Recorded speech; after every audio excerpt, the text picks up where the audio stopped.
नमस्कार। एक और टिप्पणी के साथ मैं अतुल चौरसिया। पूरे देश में उत्साह और धूमधाम से 77वां गणतंत्र दिवस मनाया गया, तो हमने सोचा क्यों न इस मौके पर थोड़ी सी बात अपने संविधान के बारे में की जाए। वो बातें जो कम लोगों को पता है लेकिन मजेदार हैं और हमारे संविधान को बाकी दुनिया के मुकाबले खास बनाती हैं। मसलन आपको पता है कि भारत के संविधान सभा बनाने का विचार सन 1950 या फिर 1947 से बहुत पहले आ चुका था।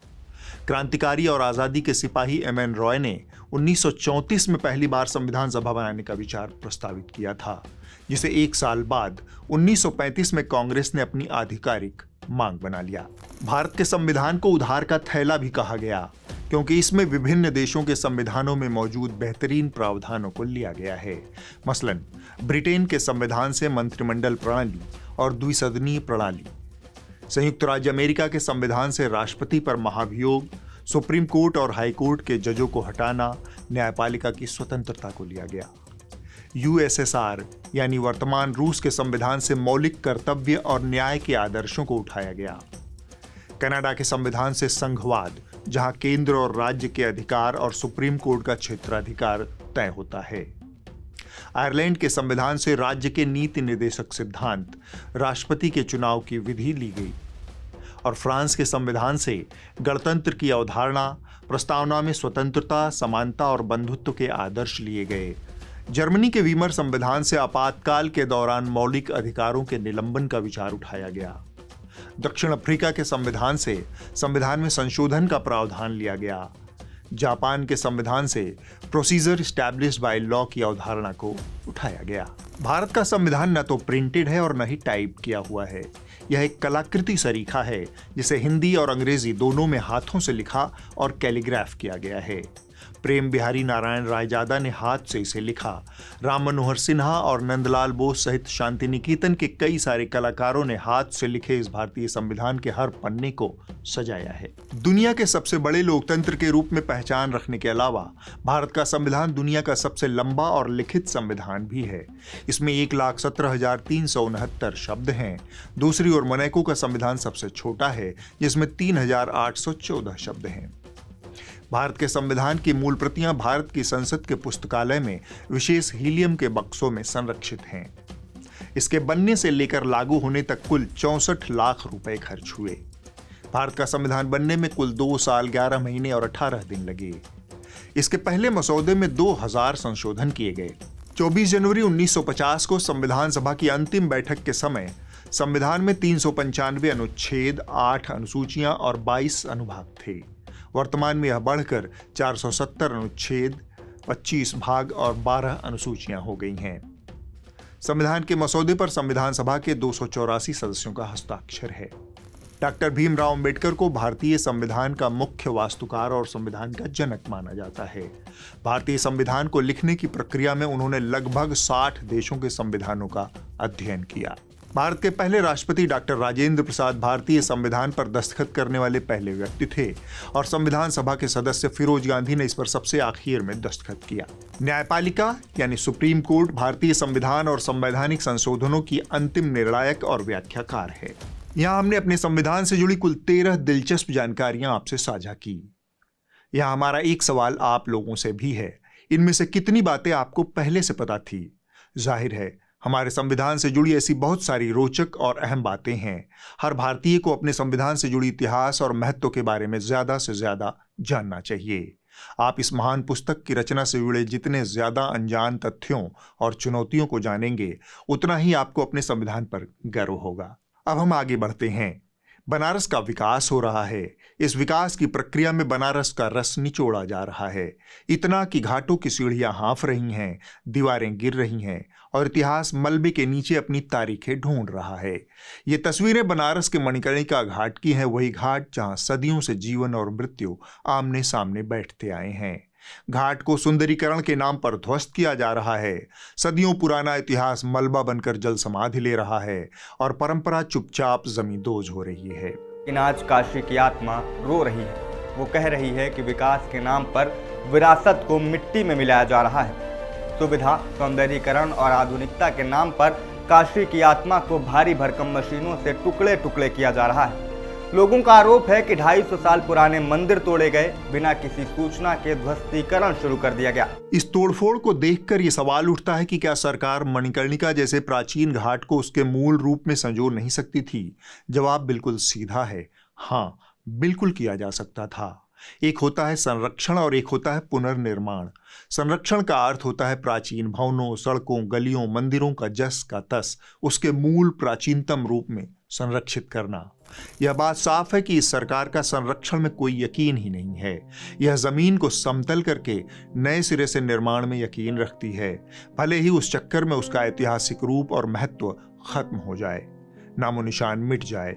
जो पुराना है वो अव्यवस्थित है, जो अव्यवस्थित है वो बाधा है, और जो बाधा है उसे तोड़ दिया जाएगा। ऐतिहासिक इमारतें अब चमचमाते कॉम्प्लेक्स में तब्दील कर दी जाएंगी। घाट अब धर्म अध्यात्म का केंद्र नहीं, टूरिस्ट स्पॉट बनेंगे। आस्था सिर्फ सेल्फी पॉइंट होगी और सभ्यता धंधा बन जाएगी। कोई भी धंधा छोटा नहीं होता और धंधे से बड़ा कोई धर्म नहीं होता। जिसे अपनी सभ्यता, परंपरा और इतिहास से लगाव होता है वो संरक्षित करता है। अगर काशी से पूछते तो वह भी यही जवाब देता कि मैं पुराना हूं, पुराना ही रहने दो, थोड़ा टूटा, थोड़ा टेढ़ा, थोड़ा अव्यवस्थित, मगर पूरी तरह से जिंदा। 18वीं सदी में जिस घाट को देवी अहिल्याबाई होलकर ने अपनी श्रद्धा से संवारा, आरोप है कि उन्हीं की प्रतिमा पर बुलडोजर चला दिया गया। देवी अहिल्याबाई होलकर, जिन्होंने करीब 250 साल पहले वाराणसी में मणिकर्णिका घाट का निर्माण कराया था। बताया जाता है कि तब अहिल्याबाई ने यहाँ पर कई मंदिर और मूर्तियों की स्थापना की थी, स्नान घाट का निर्माण कराया था। लेकिन अब इसी स्थान पर शमशान घाट का प्रोजेक्ट चल रहा है और इस प्रोजेक्ट के चलते देवी अहिल्याबाई की स्मृतियों से जुड़े मंदिर और मूर्तियों को हटाए जाने को लेकर बवाल उठ खड़ा हुआ है। इन सब के बावजूद सरकार के नुमाइंदों के कान पर जू तक नहीं रेंगेगी, क्योंकि दरबारी मीडिया प्राइम टाइम पर हिंदू हिंदू चिल्लाकर हर आवाज को दबा देगा। अब रिपब्लिक भारत के इस हुड़कचुल्लू एंकर को ही देख लीजिए, कह रहा है अगर कोई दीवार टूटी है तो उससे भी सुंदर दीवार बन जाएगी। देश के अंदर यह साबित करने की कोशिश हो रही है कि मोदी और योगी ये दोनों हिंदू विरोधी हैं, हिंदू विरोधी। अगर ये मणि टूटी है तो इससे बेहतर कंस्ट्रक्शन वहां पे होगा। अगर कोई दीवार गिरी है तो उसकी जगह उससे सुंदर दीवार बनेगी। दीवार गिरी है तो उसकी जगह उससे सुंदर दीवार बनेगी। इस कुतर्क के नजरिए से आप सोचें कि कोणार्क और हम्पी तक के प्राचीन खंडहरों की अब क्या जरूरत है। उन पर बुलडोजर चलाकर मोदी जी नया और सुंदर सा मंदिर बनवा देंगे तो क्या फर्क पड़ेगा? ऐतिहासिक चीजों की वैल्यू आखिर है क्या? ताजमहल को भी अब क्यों बख्शा जाए? मार्बल पुराना हो चुका है, रखरखाव मुश्किल है। बुलडोजर चलाइए और उसकी जगह ग्लास स्टील का न्यू इंडिया ताजमहल बना दीजिए। विडंबना देखी कि अहिल्याबाई होलकर ने ही काशी विश्वनाथ मंदिर का पुनर्निर्माण कराया था, जिसे औरंगजेब के फरमान पर ध्वस्त किया गया था। वही काशी विश्वनाथ मंदिर जहां मोदी जी की सरकार ने अपना ड्रीम कॉरिडोर बनाया और एक पूरा मोहल्ला, सैकड़ों ऐतिहासिक संरचनाएं ध्वस्त कर दी गई। मंदिर, चबूतरे, गलियां, स्मृतियां, सारी विरासतें मिटा दी गईं। दर्जनों शिवलिंग मलबे में तब्दील कर दिए गए। विश्वनाथ मंदिर के महंत राजेंद्र प्रसाद तिवारी ने एक इंटरव्यू में कहा था, मोदी जी ने औरंगजेब से ज्यादा मंदिरों को नष्ट किया है।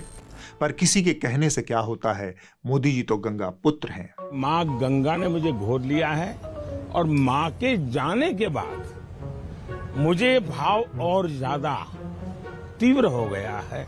जिस मां गंगा ने मोदी जी को गोद लिया है, आज उसकी हालत भी देख लीजिए। भारत सरकार अब तक गंगा की सफाई के नाम पर 30,000 करोड़ से ज्यादा रुपए पानी में बहा चुकी है, मगर गंगा का पानी आज भी न इंसानों के पीने लायक है और न ही जलीय जीवों के जिंदा रहने लायक। बायोलॉजिस्ट और एडवेंचर शो होस्ट जेरेमी वेड ने अपने एक डॉक्यूमेंट्री में बनारस में गंगा की जो तस्वीर दिखाई है, वो किसी भी सरकारी दावे के मुंह पर झन्नाटेदार तमाचा है। उनकी जांच बताती है कि अनट्रीटेड सीवेज की बदौलत गंगा आज फीकल कोलीफॉर्म बैक्टीरिया से लबालब है। आसान भाषा में कहें तो इंसानी मलमूत्र बिना किसी हिचक के सीधे मां गंगा को परोसा जा रहा है। Gushing straight into the river from countless sewage outlets like this one, untreated human waste is by far the biggest source of pollution in the Ganges. हालत ये हो चुकी है कि गंगा की स्थानीय और पारंपरिक मछलियां अब लगभग गायब हो चुकी हैं। गंगा अब अपनी जैविक पहचान खोती जा रही है। एक 10 fish. Looking at these fish, you would say the Ganges has got to be pretty healthy. But 9 of these 10 fish are tilapia. That's not a native species. It seems that tilapia are very well established here, and that is probably at the expense of native species. Banaras से भी ज्यादा बदतर हालत गंगा की कानपुर में है। चमड़ा उद्योग से जुड़ी सैकड़ों टैनरियां हर रोज करोड़ों लीटर जहरीला कचरा, जिसमें क्रोमियम, लेड और आर्सेनिक जैसे खतरनाक रसायन शामिल हैं, बिना किसी ट्रीटमेंट के सीधे गंगा में उड़ेला जा रहा है। This is all on its way down towards the river, apart from some of it which is taken off into irrigation canals heading towards farmland. If the water's as toxic as it looks, I wouldn't want to eat anything grown in these fields. हैरानी की बात है कि समाधान मौजूद है, तकनीकी मौजूद है और पैसा भी है, मगर जो चीज गायब है वो है राजनीतिक ईमानदारी। आज टेक्नोलॉजी इतनी विकसित हो चुकी है कि कैमरे से प्रदूषण का सोर्स तक बताया जा सकता है, फिर भी कोई कार्रवाई नहीं हो रही। This is a normal image from the naked eye. We can't see the pollution. It just disappears. But just check on this. Ah, that is so dramatic. In Deep Row's enhanced image, the pollution and where it's coming from are both clearly visible. वैसे भी गंगा को साफ करने में time क्यों बर्बाद किया जाए, जब काम आस्था के फूहड़ प्रदर्शन से चल ही सकता है। सफाई, सीवेज ट्रीटमेंट, जहरीले नालों को रोकना, ये सब उबाऊ काम क्यों करना। मलमूत्र के साथ साथ थोड़ा सा दूध गंगा में डालकर शायद हमारे पाप आसानी से धुल जाएं। ये शख्स भी ऐसा ही कुछ कर रहा है। गंगा का दुग्धाभिषेक हो रहा है और मासूम बच्चे दूध की कुछ बूंदों के लिए रिरिया रहे हैं। इस आदमी को शायद डर था कि कहीं भूखे बच्चों ने दूध पी लिया तो उसकी श्रद्धा में मिलावट हो जाएगी। यह दृश्य असल में आस्था का नहीं, नैतिक दिवालियेपन का है। यहाँ नदी में बहाया गया दूध पुण्य है और बच्चे के पेट में गया दूध पाप। इस वीडियो ने शायद आपको कुछ ज्यादा ही विचलित कर दिया हो, इसलिए आइए अब थोड़ी मौज मस्ती की बात करते हैं। जरा इमेजिन कीजिए कि आप सूट बूट में खड़े हैं, पीछे स्विट्जरलैंड की बर्फीली वादियां हैं, महंगे होटल में आप चिल कर रहे हैं, जो चाहे वो खाएं, आपको न तो बिल भरना है और न ही बॉस के आगे छुट्टी के लिए अर्जी लगानी है। अच्छा लगा ना? हाँ, लगा ही होगा, क्योंकि ये सुविधा सिर्फ इमेजिनेशन तक ही सीमित है। हकीकत में तो आपको रजाई में घुसकर मूंगफली भी टूंगनी हो तो पैसा लगता है, लेकिन हमारे नेताओं का गणित थोड़ा अलग है। उनका ऑल इंक्लूसिव पैकेज जनता स्पॉन्सर करती है, टैक्स भरकर। दावोस में आजकल यही चल रहा है। हमारे नेता लोग भारत से करीब 6000 किलोमीटर दूर स्विट्जरलैंड में जाकर तू मेरी खुजा मैं तेरी खुजाऊं खेल रहे हैं। अलग अलग राज्यों के मुख्यमंत्री आपस में ही इंटरनेशनल मीट कर रहे हैं। जरा उस स्थिति की कल्पना कीजिए, आपको मजा आएगा। भारत के नेता भारतीय उद्योगपतियों और भारतीय कंपनियों के साथ डील साइन कर रहे हैं। जी हाँ, पासपोर्ट का रंग एक, पैन कार्ड एक, लेकिन साइनिंग स्विट्जरलैंड में हो रही है। महाराष्ट्र के मुख्यमंत्री देवेंद्र फडणवीस को ही लीजिए। वर्ल्ड इकोनॉमिक फोरम में महाराष्ट्र ने 30 लाख करोड़ रुपए के एमओयू साइन किए। एक मेगा डील अल्टा कैपिटल और पंचशील रियलिटी के जॉइंट वेंचर के साथ हुई। इसका हेडक्वार्टर पुणे में है। शायद दोनों को पुणे की गर्मी रास नहीं आई, इसलिए डील को थोड़ा ठंडा रखने के लिए स्विट्जरलैंड ले जाया गया। आगे भी वही सब है।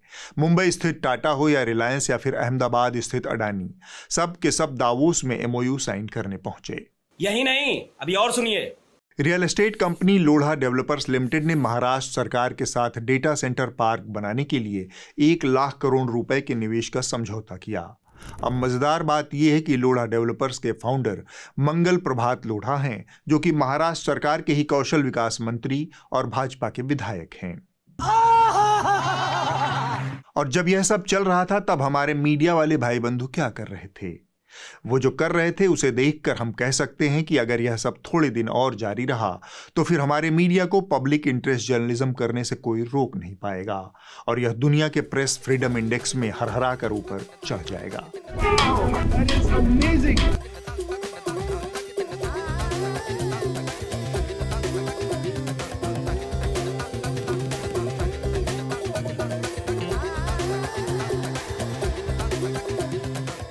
Hello and a very warm welcome. You're watching an India Today special broadcast being brought to you from the stunning ski resort of Klosters, Davos. So get set to get rebrained all this week only on India Today, live and exclusive from Davos in Switzerland. Watch our live coverage of the World Economic Forum at Davos. Media के इतर ये जो सारी छैहट थी यह खाली MOU sign करने के लिए हो रही थी। माने कोई पैसा आ रहा होता तो भी बात बन जाती। दिक्कत यह है कि एमओयू का फुल फॉर्म है मेमोरेंडम ऑफ अंडरस्टैंडिंग, जिसका मोटी मोटा मतलब ये समझ लीजिए कि ठीक है देख लेंगे। इसमें कोई टाइमलाइन नहीं होती है, न फंडिंग की कोई गारंटी, बस एक कागज होता है जिस पर लिखा रहता है आगे देखा जाएगा। आगे चलकर किसी का मूड बदल गया तो डील ऐसे गायब होती है जैसे सरकारी फाइलों से जरूरी पन्ने। एमओयू को आप बाल विवाह की तरह समझें। बचपने में दो परिवारों ने अपनी मर्जी से शादी कर दी, फोटो खिंच गई, रिश्तेदारों ने मिठाई खा ली, लेकिन लड़का लड़की जवान हुए, गौना का टाइम आया तो लड़का बोला अभी तो मुझे करियर बनाना है, लड़की बोली पढ़ाई लिखाई पहले करूंगी फिर सोचूंगी। बचपन की शादी 55 में अटक गई। एमओयू भी कुछ कुछ वैसा ही होता है, रिश्ता तय है लेकिन निभाने की कोई मजबूरी नहीं है। खैर, अब आप इस हफ्ते की रिपोर्ट देख लीजिए। जो कही जा रही थी बातें कि अंदर में भी सोशल डिस्टेंसिंग। इस हफ्ते की रिपोर्ट बीबीसी हिंदी से है। मध्य प्रदेश के बैतूल जिले के एक गांव में एक अंग्रेजी मीडियम स्कूल बनने वाला था। बिल्डिंग बन चुकी थी, फिर मध्य प्रदेश सरकार ने उस पर बुलडोजर चला दिया क्योंकि यह स्कूल अब्दुल नईम बनवा रहे थे। अब्दुल नईम के सपनों की जगह अब एक टूटी फूटी इमारत नजर आती है। हमसे ये पूछा गया कि यहाँ मदरसा है या स्कूल है। हमने बोले कि इस बात की हमारे को जानकारी नहीं है, ऐसी कोई शिकायत भी पंचायत में आई नहीं। सबने गांव वासियों ने भी कहा कि ऐसा कोई प्रस्ताव पारित नहीं और ऐसी कोई हमारा चर्चा तक के नहीं दिया था। तो सबको खुशी थी कि स्कूल बन रहा है और जो कुछ भी हलचल हुई 11 तारीख 10 तारीख से हुई और 13 तारीख को मेरा भवन तोड़ दिया गया। उम्मीद कम लग रही है। नईम भाई बोल रहे थे कि अब मैं स्कूल खोलूंगा ही नहीं, तो एक निराशा सी है हमारे बीच में कि अब स्कूल खुलेगा या नहीं खुलेगा। अगले हफ्ते होगी एक और टिप्पणी, लेकिन जाने से पहले आपसे एक छोटी सी गुजारिश है। न्यूज लॉन्ड्री और द न्यूज मिनट का सब्सक्रिप्शन आज़ाद पत्रकारिता की गारंटी है। वो पत्रकारिता जो हर तरह के विज्ञापन से, न हम सरकार का विज्ञापन लेते हैं न किसी कॉरपोरेशन का। ऐसी पत्रकारिता को आपके समर्थन की, आपके सब्सक्रिप्शन की ज़रूरत है, तो न्यूज लॉन्ड्री को ज़रूर सब्सक्राइब करें। अगले हफ्ते होगी एक और टिप्पणी। नमस्कार।